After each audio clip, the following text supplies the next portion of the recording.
menjadi daripada penghulu para malaikat, karenanya diwasilahi atau diamanahi Al-Quran kepada Nabi Muhammad. Masjidil Haram menjadi haram bagi orang-orang yang kafir untuk dan mengajarkannya. Itulah sebaik-baik manusia. Bukan sebaik-baik manusia tuh jadi penghulu 2 periode, dah.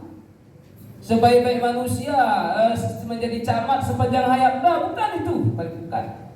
Apalagi jadi bupati seumur hidup atau dia periode 2 periode, bukan. Sebaik-baik kalian yang belajar Al-Quran, dia belajar Al-Quran, belajar hurufnya, belajar tajwidnya, belajar hukumnya, dia pelajari Al-Quran dan mengajarkannya. Itulah orang yang paling baik yang ada di alam dunia. Cuman sekarang kalau kami lihat yang paling baik anak-anak dah. Karena di mana-mana TPA untuk anak-anak. Kalau untuk bapak-bapak ada nggak? Perasaan kami bapak-bapak tidak perlu ngaji ya. Tidak penting, kan udah mahir. Mengaji tidak penting lagi. Yang penting mengaji itu siapa? Anak-anak aja lah nanti. Padahal Nabi SAW sampaikan fima makna, nanti pada hari kiamat yuqalu li sahibil Quran, nanti dikatakan kepada ahli ataupun orang yang bersahabat hari-harinya dengan Al-Quran, orang yang habis waktunya dengan Al-Quran, itu dikatakan kepada dia pada hari kiamat, Iqra, bacalah olehmu Al-Quran, wartaqi, Iqra kama kunta turattilu fid dunya, Iqra wartaqi kama kunta turattilu fid dunya, baca olehmu Al-Quran, maka derajatmu akan naik sebagaimana engkau membaca tak kala di dunia. Ini jujur aja dulu kita ini. Kita khatam Al-Quran itu seumur hidup sekali, atau setiap bulan sekali, atau tidak pernah sama sekali. Karena nanti di akhirat disuruh kita baca Quran. Sebagaimana di dunia kita membaca Al-Quran. Di dunia kita tidak ada baca Al-Quran. Khalifah yang keempat itu ulama kita katakan, khalifah yang keempat itu saking seringnya dia membaca Al-Quran hari-harinya itu, sehingga mushafnya itu atau Al-Quran itu koyak. Bayangkan dari kulit atau dari kertas yang kualitas terbaik itu bisa koyak. Saking apanya itu bisa koyak. Kalau kita kan bukan itu yang koyakkan, HP pencuah layarnya. Wapek berganti berapa kali layar HP kita itu. Mungkin seringnya kita, kadang-kadang kami pun terkejut. Ada berita dari HP itu, Anda telah melakukan 70.000 gerakan katanya. Ada nggak baca itu? Di HP itu kan, Anda telah melakukan 70.000. Padahal ayat Al-Quran berapa? Cuma ulama kita katakan sekitar 6 ribuan kan? Kan dah ngatam kita seharusnya itu. Tambah nanti ini penyakit nih sih. Kalau sudah mati nanti, ambilkan dulu Al-Quran, letakkan dia apanya, di mana ya letakkan? Di kepalanya, ambil surah Yasin. Untuk apa? Supaya dapat apa itu? Medical pay. Medical pay itu dari mana? Medical pay itu kapan malam itu? Kalau tidak dibaca. Apa kata sahabat-sahabat Nabi? Kami paling lambat mengkhatamkan Al-Quran itu dalam 7 hari. Bahkan di antara sahabat mengatakan paling lama mengkhatamkan Al-Quran itu dalam 3 hari. Kita sampai 3 khatam-khatam. Gimana tuh?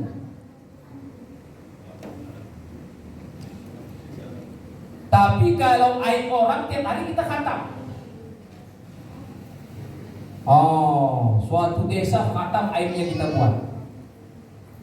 Bupati sekian periode khatam, aibnya kita buat lengkap sama kita, jual tadi komplit, camat pun demikian, aibnya khatam kita buat. Al-Quran tak pernah kita khatamkan dalam kehidupan. Jadi nanti di akhirat apa kerja kita?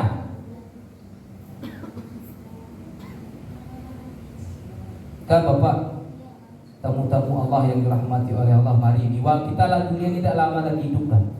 Bentar lagi dah, bentar ada lama, bentar lagi, kok lagi lama.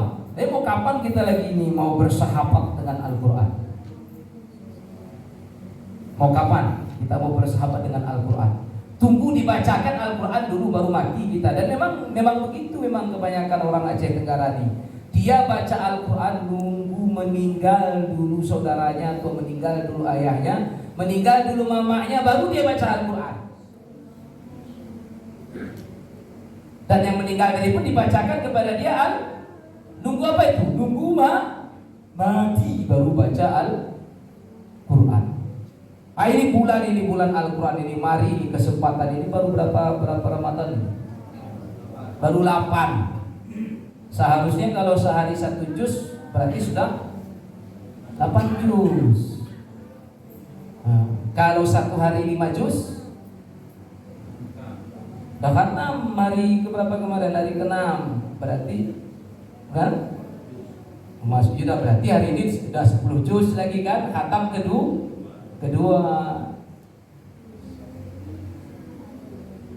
Kita kalau apa itu, kami baru-baru ini tersadarkan, tapi ini jangan ditiru ya. Gimana tersadarkan? Jadi kami mau baca Quran, kami lihatlah itu Al-Quran itu wakaf orang tuanya. Ini kan kacau ini dalam hati. Ini jangan ikut ya. Ini kan kacau ini, aku baca Al-Quran sampai sama ayahnya ya. Aku tutup Al-Qurannya tadi. Kupikirkan, pergi aku pekan, aku beli Al-Quran aku pun pakai uangku. Jangan ikut ini, jangan ikut ini. Itu saya gitu loh. Tengok nih, enak nih mamanya nih. Aku tutup. Pergi aku pekan, aku beli Al-Quran aku sendiri. Kacaunya aku di HP, aku beli mahal-mahal. Honda aku sanggup beli harga mahal-mahal. Mobil sanggup beli, wajah sanggup. Al-Quran sendiri pakai uang sendiri dan pernah beli. Selalu nyari Quran apa namanya? Quran gratis. Wih. Allah, ada 10 di rumah, semuanya Quran gratis. Allahu Akbar.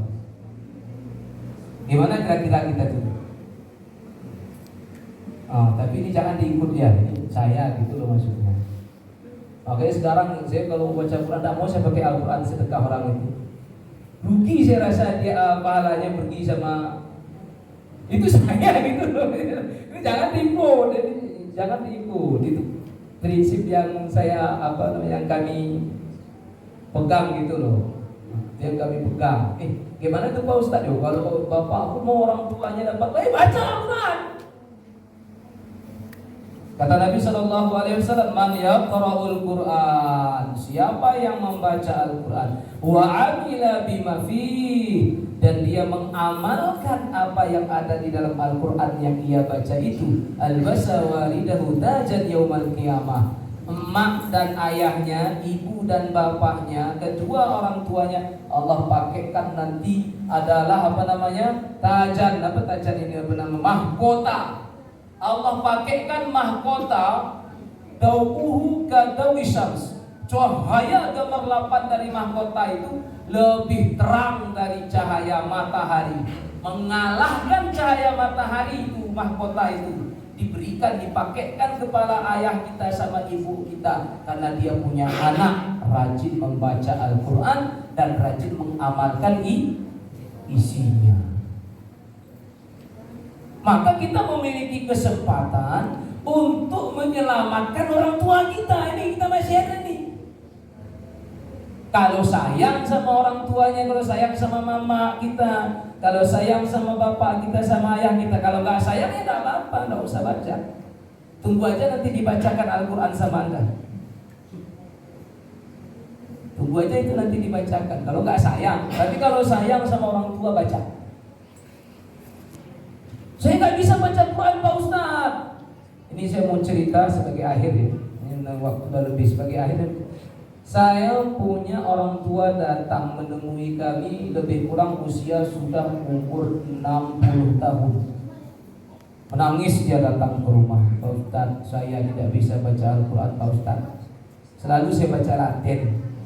Latin itu selalu saya baca. Tapi tidak enak rasa di hati saya Pak Ustaz. Nangis loh.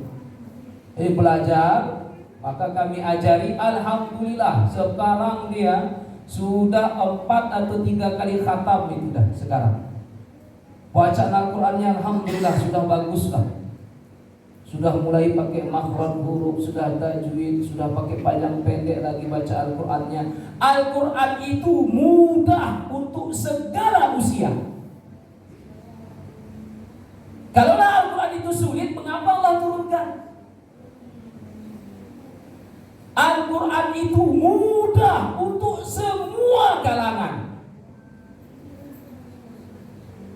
Mudah, tidak ada susah sedikit pun Al-Quran itu. Kalau kita mau mempelajarinya.